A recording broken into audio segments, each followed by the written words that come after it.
boat you saw outside the sea house there, we had square sail like the Viking ships, and we were attacking against the this narrow sound that we came through now. And he told me, I told him that I'm going in front of the ship and doing something with the sails. And then he grabbed the ropes and the steering. And I knew that he had a not so good heart. So I said, oh, be careful, be careful.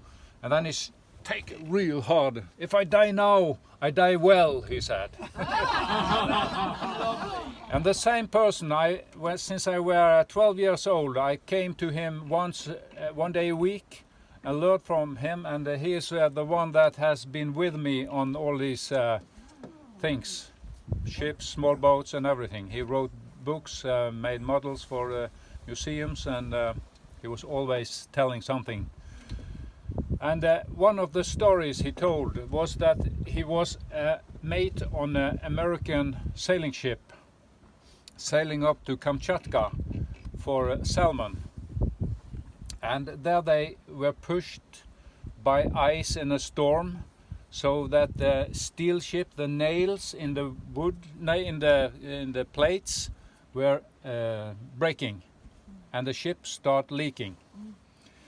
And he got people to jump in the sea and working, putting wooden fins into one person took it in and the other was sewing, and so knew all the way. And when they were frozen, they went up to deck, and the captain was coming out and looking at this work, and he said, "What the hell? Why don't you have the pistol on their head?" he said.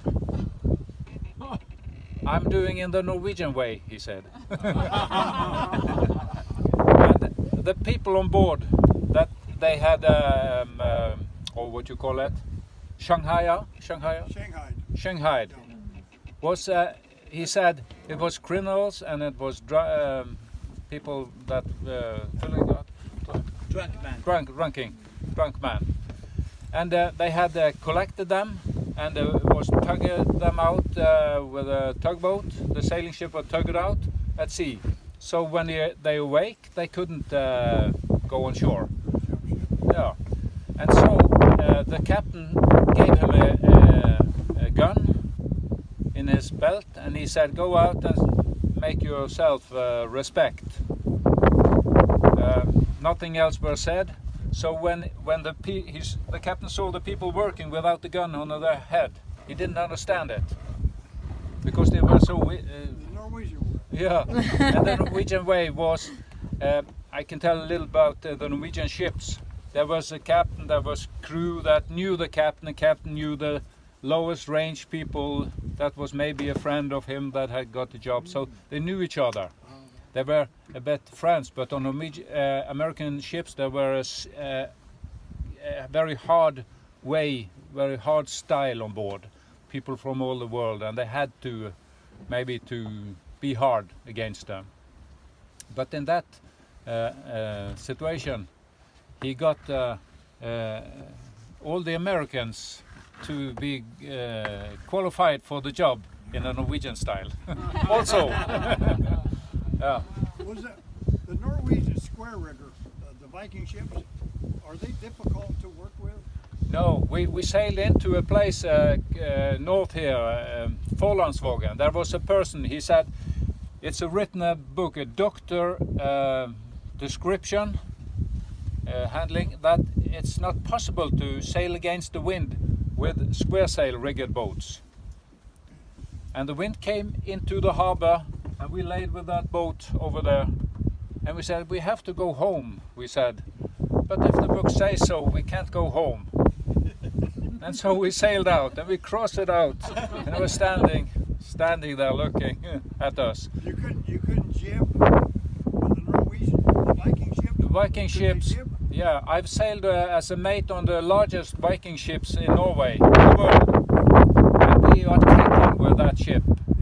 That's a normal ship, and that boat over there, it's one of the best sailors I have known.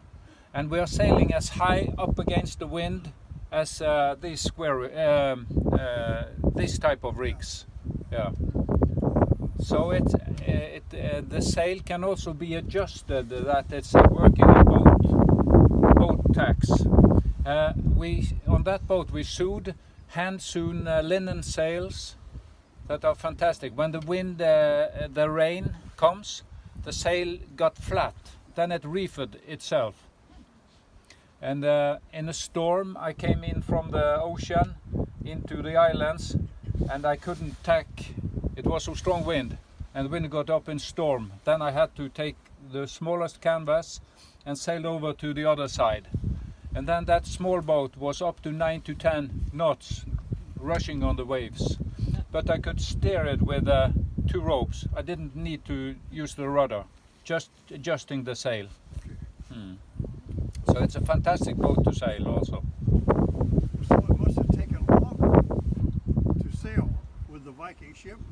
No, because you are tacking if it's a good ship, you can tack with not going back. You're tacking as a normal ship, but the larger sailing ships, they often had to go drifting a bit off like that. But the smaller boats could be very, very good to sail. But the long Viking ships were not so good. They were so long that it has problems to go up in the wind. But if you have a big enough sail, you can handle it. Well, they had a shallow draft too, Yeah, Viking very, ship? very shallow. It's Did going. that make any difference in the movement and the sailing? Yeah, but it's a long keel. It's a deep keel like this, so Or deep. just So a short keel? yeah, Yeah. but it's long, so it's going very fast and not drifting so much. If you got speed on them, then they are not drifting so much. How many? This is the mast, yeah. Here's the sail. Yeah. Viking. How many degrees could it turn? It depends on the cutting of the sail and how large it is. Yeah. It is, and so we sailed up to 45 degrees against the wind, but drifted to 60, I think. Yeah. How long? You said it was the largest in the world. Yeah. How long was it? I'm not sure of the length, but 10 meter longer than this, 10 to 20 meter longer. It's a massive boat. Yeah, made of oak. This is 60 feet, and that's 90 feet. Yeah, I think so, around there.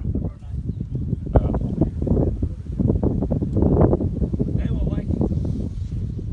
And you know, the Norwegians are fairly intellectual, intelligent people, you know. Not fairly. Skal vi, har du noen taupstumper? Ja, det ligger framme her. Being on board a ship like this, you need to know if you're nuts. You know what a knot is.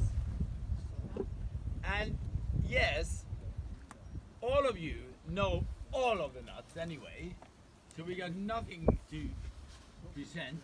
But this is just to reassure that we're handing out a few pieces of rope now, so you can show us all the nuts that you know. All the nuts. All the nuts. That you talk about the nuts. All right. All the nuts. It's almost the same. The nuts. It's almost the same, Glenn.